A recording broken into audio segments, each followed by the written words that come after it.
मूसा हो। तो साहब क्या कहते हैं, रहूं सम्हारे राम विचारे। साहब कहते हैं राम पर विचार करो और अपने जीवन में संभालो। क्या राम को जानिए कि कबीर साहब के राम कौन है। कबीर साहब ने बाहर के भटकाव को बंद करके और अपने भीतर स्थित हो जाने के लिए कहा है। चाहे आप बुद्ध जी की विचारों को श्रवण करते हैं, उन्होंने कहा अत्य दीपो भव, यानी अपना दीपक स्वयं बनो, बाहर मत भटको। इसी तरह से कबीर साहब कहते हैं कि आपका जो भगवान है, आपका जो परमात्मा है, वह आपके हृदय के भीतर है, वह आपकी आत्मा में है। उसे बंद करने की आवश्यकता है और अपने आप में स्थित हो जाने की आवश्यकता है।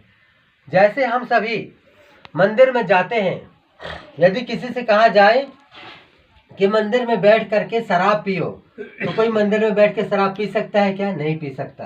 किसी को कहा जाए कि किसी भी मंदिर में किसी भी देवी देवता के जा करके बीड़ी पियो, वह बीड़ी भी नहीं पी सकता वहां बैठ करके। किसी को कहा जाए किसी प्रकार का नशा करो, कोई नशा वहां बैठ करके नहीं करेगा, इतना मानता है देवी देवताओं को। लेकिन कबीर साहब कहते हैं वह परमात्मा आपके भीतर ही निवास करता है। अब आप ये समझिए कि जब भगवान हमारे अंदर है और हम उसे क्या खिला रहे हैं, उसे तंबाकू खिला रहे हैं, बीड़ी पीते हैं, सिगरेट पीते हैं, उसका धुआं उस परमात्मा के अंदर को धुआं दे रहे हैं।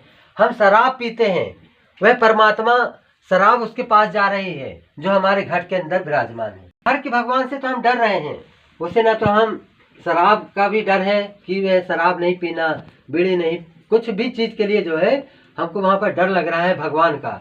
लेकिन जो वास्तव में भगवान हमारे भीतर में बैठा हुआ है, उसका डर हम नहीं मानते।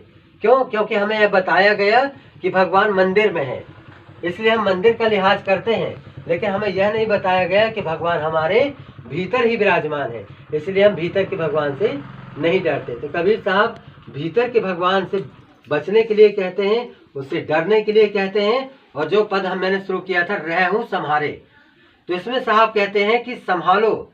अब किस चीज को संभालना है उस पर आप ध्यान दें। यदि हम एकांत में अकेले में हैं, तो हमें अपने विचारों को संभालना है कि हमारे अंदर कोई गलत विचार ना आने पाए। यदि हम चार के बीच में हैं, तो हमें संभालना है अपनी वाणी को कि हमसे कुछ ऐसी वाणी ना निकल जाए कि जिससे कि अगले किसी व्यक्ति को बुरा लग जाए। तो वाणी को संभालना है, चार के बीच में है, एकांत में है तो विचारों को संभालना है। बच्चे हैं, जो युवा बच्चे हैं, उन्हें अपने जीवन को जवानी में संभालना है कि हम गलत दिशा में न चले जाएं। हमारी जो दिशा है वह गलत न हो जाए, भटक न जाए। बच्चे यदि मोटरसाइकिल चला रहे हैं तो उन्हें बहुत संभालने की आवश्यकता है। बच्चे क्या करते हैं, आजकल देखा जाता है कि बहुत ज्यादा एक्सीडेंट होते हैं, जो 15 साल से 25 साल 30 साल तक के बच्चों का होता है। क्यों होता है? क्योंकि इस उम्र में बच्चों को केवल दिखावा होता है कि मुझे दिखाना है दुनिया को। दुनिया को मत दिखाओ, बहुत ज्यादा तेजी से गाड़ी मत चलाओ, बहुत ज्यादा नशा की तरफ मत जाओ। जब आप इन सब चीजों से बचेंगे, इन्हें संभाल लेंगे, तो आपकी जो उम्र है, जब आप 30 के पहुंच जाएंगे, तो आप ये समझिए कि उसके बाद आपको बहुत ज्यादा अपने जीवन को संभालने की आवश्यकता नहीं पड़ेगी, क्योंकि आपने उस पड़ाव को पार कर लिया जब संभालने की आवश्यकता थी। इसलिए बच्चों को चाहिए कि वे इन सब चीजों में अपने जो है जीवन में संभाल करके चलें। और साहब कहते हैं रहूं सम्हारे राम विचारे। तो ये दोनों बातें मैंने आपको बताया कि राम कौन है। राम वो है जो हमारे भीतर विराजमान है। और संभालना क्या है, अपने जीवन में सब कुछ संभालना है। कबीर साहब कहते हैं सकलो दुर्मति दूर करो, अच्छा जन्म बनाओ, काग गौन गति छोड़ के हंस गमन चले आओ। तो साहब कहते हैं सकलो दुर्मति दूर करो, यानी हमारे शरीर में जितनी भी बुराइयां हैं, जितनी भी कमियां हैं, उन सब को दूर करो। धीरे धीरे, एक दिन में दूर नहीं होगी, धीरे धीरे धीरे धीरे करके जैसे जैसे हमें ज्ञात होता चले कि मेरे अंदर ये कमी है, ये बुराई है, हम उसको दूर करने का प्रयास करते चलें। और एक दिन आप देखेंगे कि हम इतने निर्मल हो गए जैसे कि बच्चे हैं। ये छोटे छोटे बच्चे बैठे हुए हैं, इनके अंदर कोई जात पात नहीं है, कोई ऊंच नीच नहीं है, इनके अंदर कोई झूठ नहीं है, कोई कपट नहीं है। ऐसा हृदय जब हमारा हो जाए तो समझिए कि हम निर्मल हो चुके, और अब हम जो है उस भगवान, उस परमात्मा को प्राप्त करने के जो लायक है वह हम बन चुके हैं। तो हम सबको अपने जीवन में निरंतर सुधार करते हुए कबीर साहब के, भगवान बुद्ध के बताए हुए मार्ग पर चलने की आवश्यकता है। ये जो भटकाव है, जो हमें शुरू से भटकाया गया कि आप देवी देवताओं की पूजा करिए, उससे आपका कल्याण हो जाएगा। तो मैं आपको एक बात बता देना चाहता हूँ कि चाहे आप राम राम रटें, चाहे आप राधे राधे रटें, और चाहे भटकाव से निकलें और कर्मों की तरफ ध्यान दें।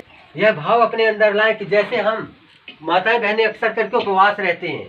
मैं आप लोगों को बता दूं कि जैसे उपवास के दिन आप बड़ी साफ सफाई से सुबह सुबह स्नान करते हैं, वह नित्य की क्रिया में ले आइए। आपको प्रतिदिन सुबह सुबह स्नान करना है।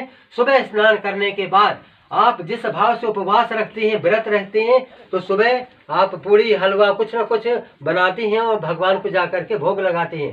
तो यह मान के चलिए कि उसी शुद्धता के साथ आप भोजन बनाइए, और जो भी भोजन बनाते हैं उसे बड़ी शुद्धता से बना करके, और ये मान करके चलिए कि आपके जो सास ससुर हैं, आपके जो माता पिता हैं, आपके जो पति हैं, आपके जो बच्चे हैं, वही जीते जागते भगवान हैं, कहीं और भगवान नहीं है। जब ऐसे भाव आपके अंदर आ जाएंगे तो वह जो आप भोजन बनाते हैं वह भोजन भोजन नहीं रह जाएगा, बल्कि वह प्रसाद का रूप ग्रहण कर लेगा। बोलिए सद्गुरुदेव की जय। आप यह मानिए कि प्रसाद पाने से आपके घरों में यदि रोग बाधाएं हैं, किसी प्रकार के कष्ट हैं, तो वह धीरे धीरे दूर होने शुरू हो जाएंगे। यह कृपा आपके ऊपर होगी, और आप इस शुद्धता के साथ सुबह सुबह स्नान करके और शुद्ध भाव से भोजन बनाइए। अपने घर परिवार, माता पिता, बच्चों को ही परमात्मा समझिए, भगवान समझिए, और बाहर के भगवान जो है उसके भटकाव से निकलिए। यही कबीर साहब का संदेश है। यही मेरा आप लोगों को जो है ये विचार था मेरा आपके बीच में। मैंने आप जो बातें रखी